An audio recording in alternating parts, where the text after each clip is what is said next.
Assalamualaikum warahmatullahi wabarakatuh. Selamat pagi dan salam sejahtera buat kita semua. Gimana kabarnya anak-anak ibu semuanya? Sehat? Alhamdulillah. Ya, pada pertemuan kali ini kita akan belajar tentang sumber daya alam. Nah, sumber daya alam itu dibagi menjadi dua. Yang pertama yaitu sumber daya alam yang dapat diperbarui, dan yang kedua sumber daya alam yang tidak dapat diperbarui. Apa itu sumber daya alam yang dapat diperbarui? Sumber daya alam yang dapat diperbarui adalah sumber daya alam yang jumlahnya melimpah dan persediaannya tidak akan habis meski digunakan terus-menerus. Nah, misalnya air, angin, hewan, ya kan, tumbuhan, udara, dan juga sinar matahari. Nah, jadi apa manfaat daripada sumber daya alam yang dapat diperbarui bagi manusia?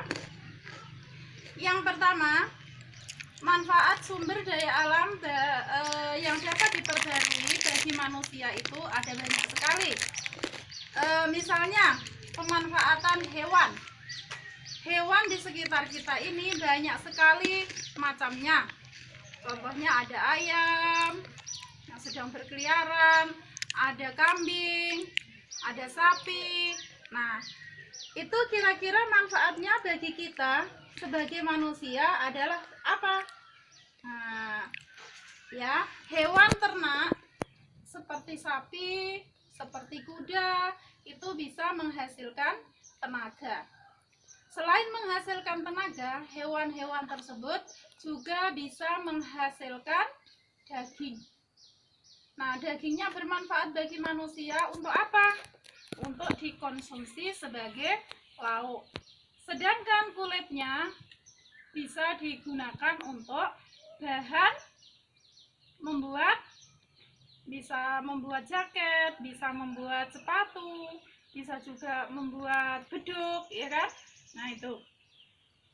Nah, tenaganya sapi itu bisa digunakan untuk membajak sawah, meskipun pada saat sekarang sudah jarang orang membajak sawah itu menggunakan sapi.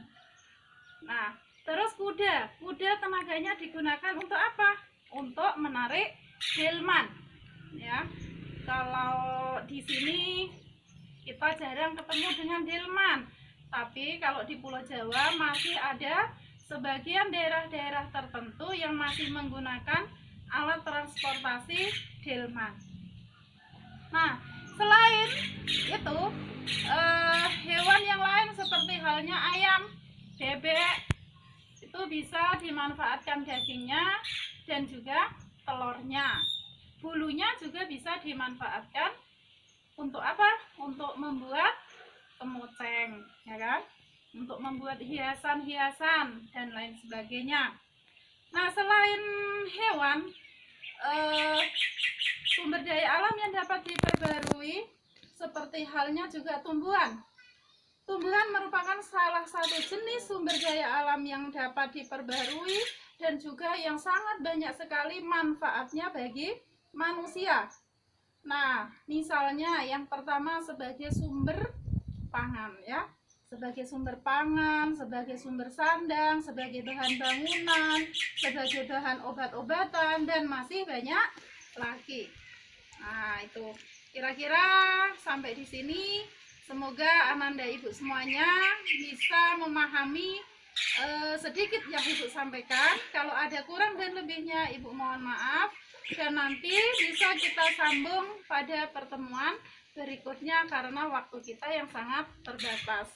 Nah, untuk tugas nanti bisa ibu WA ke grup SDN 013 kelas 3. Nanti dibuka WA-nya ya anak-anak ya.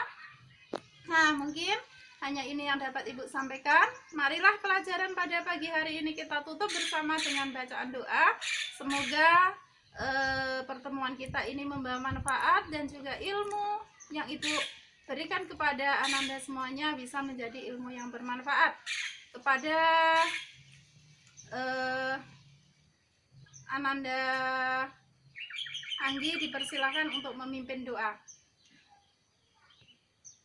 Ya, berdoa selesai. Selamat berjumpa kembali pada pertemuan yang berikutnya. Ibu akhiri, wassalamualaikum warahmatullahi wabarakatuh, dan selamat siang buat kita semuanya.